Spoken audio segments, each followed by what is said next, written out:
தேர்தலில் வந்து வெற்றி தோல்வி வந்து மாறி மாறி வரும்.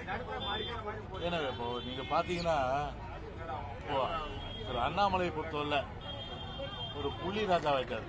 என்ன ஆயிட்டாரு? புள்ளி ராஜா.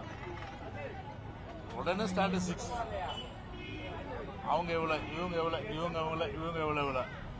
இந்த ஸ்டாட்டிஸ்டிக்ஸ் எடுக்கிற ஒரு ஐபிஎஸ் ஆஃபீஸராக தான் அவர் செயல்பட்டார் ஒழிய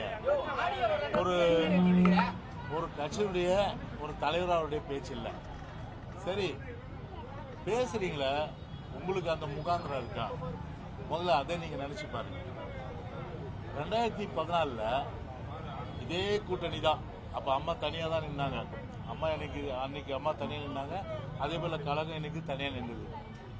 அன்னைக்கு பிஜேபியோட அன்னைக்கு பாமக அதே போல எல்லாம் இருந்தாங்க. அன்னைக்கு கட்சி இது எவ்வளோ? அப்போ வாங்கின ஓட்டை விட இப்போ வாங்கின ஓட்டு 2014 பிஜேபி கூட்டணி குறைவு தானே. இதையும் அண்ணாமலை சொல்ல மறந்த கதையாது. 2014 எடுத்து பாருங்க நீங்க. அந்த ஸ்டாட்டிஸ்டிக்ஸ் இந்த ஸ்டாட்டிஸ்டிக்ஸ் தான் 10 வருஷத்துல ஓட்டு குறைஞ்சிருக்கு. அப்ப 10 வருஷத்துல பிஜேபி வளர்ந்துச்சா சொல்லுங்க. அதனால பெங்களூர் அணி இருக்கு இல்லையா, என்ன அணி? ஐபிஎல் என்ன சொல்லுவாங்க?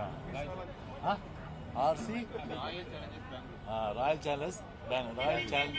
Challengers Bangalore, RCB. அது தோத்துனே தான் இருக்கும். அது போலதான் இந்த பிஜேபியும் அது மாதிரி ஆர்சிபி மாதிரி தோத்துட்டே இருக்க அணிதான். ஆனா நாங்கெல்லாம் Chennai super king. Chennai super king 30 வருஷம் ஆண்டோம், பல வெற்றிகளை குவிச்சோம். அப்போ வர தேர்தலில் வெற்றிகள் குவிக்க போறோம். இது வரலாற்று சாதனை வரப்போகுது. இது நொதி கஞ்சி மாதிரி இப்படி அண்ணாமலை குதிக்கிறாரு, அதான் எங்களுக்கு வந்து தெரியல எங்களுக்கு. அதனால என்ன முகாந்திரம் இருக்கு உங்களை பத்தி பேசு, எங்களை பத்தி பேசுறதுக்கு?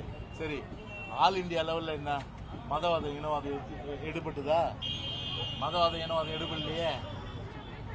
நாட்டுக்கு என்ன தேவை? இன்னைக்கு இளைஞர்கள் இன்னைக்கு இந்தியா முழுமைக்கும் வேலை இல்லாம இருக்கிறாங்க. அவங்க வேலையில்லா திண்டாட்டத்தை போக்குறதுக்கு என்ன வந்து ஒரு அகில இந்த ரீதியில நம்ம திட்டத்தை கொண்டு வந்து இன்னைக்கு வேலையில்லா திண்டாட்டத்தை ஒழிச்சோம். வறுமை இன்னைக்கு எத்தனை கிராமத்துல இன்னைக்கு வந்து வறுமை இருக்கு இன்னைக்கு சொல்லுங்க. எல்லா கிராமத்திலயும் இன்னைக்கு வந்து பார்த்தீங்கன்னா பள்ளிக்கூடங்கள் இருக்கு இன்னைக்கு இந்தியா ஃபுல்லா. இன்னைக்கு அதை பேசுங்க. சுகாதார மையங்கள், அப்புறம் ஜீவாதார உரிமையாளருக்கு நதிநீர் பிரச்சனை விவகாரம், இதை பத்தியெல்லாம் பேசாம ஜாதியவாதம், மதவாதம், இனவாதம், வடக்குல விச்சாம்பார் ஆப்பு என்னாச்சு? இப்ப அண்ணாமலை இந்திய அரசியலமைப்பையே நிர்ணயிக்கக்கூடிய ஒரு மாபெரும் தலைவராக மோடி இருப்பார். நாங்க இன்னைக்கு என்னாச்சு? இன்னைக்கு அவர் நிர்ணயிக்க முடியுமா? இன்னைக்கு 2 பேர் தான் கிங் மேக்கர். ஒன்னு சந்திரபாபு நாயுடு, இன்னொன்னு நிதிஷ்குமார். 2 பேர் தான் கிங் மேக்கர். அப்படி 2 பேர் வந்து கிங் மேக்கர் வந்து சோலோவா இன்னைக்கு இருக்க முடியல. பக்கத்துல இருக்கிற கர்நாடகால கேரளால ஒரு எம்பி ஜெயிச்சாங்க. அங்கேயாவது கால் ஊனுச்சு பாஜக. இங்க கால் ஊனுச்சா பாஜக? இங்க ஒரு சீட் வந்துதா?